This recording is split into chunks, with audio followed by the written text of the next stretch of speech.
Thank you, President. 4 decades of the CFP have been marked by failure, and the impact of that failure on attitudes towards the EU and our fishing communities should not be underestimated.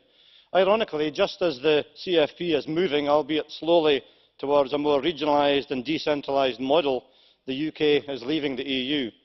Nonetheless, the provisional agreement on the North Sea does offer potential improvement in the management of the EU's North Sea fisheries. But this multiannual plan will inevitably become less important when the UK leaves the EU and when the majority of North Sea stocks will become shared stocks within the terms of international law. It is therefore imperative that meaningful progress is made in planning for post-Brexit fisheries management, and therefore that the UK Government makes up its mind what its attitude will be in such negotiations.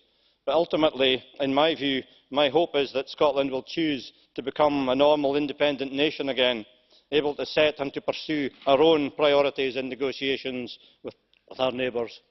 Some 20 years ago, my predecessor as SNP MEP for the North East of Scotland, Alan McCartney, led in our Fisheries Committee a report calling for zonal management of fisheries.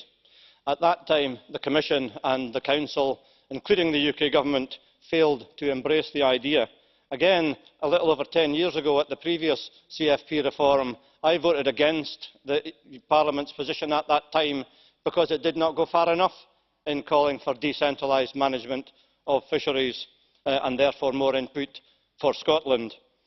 Again, that was not embraced by the Council, including the UK Government.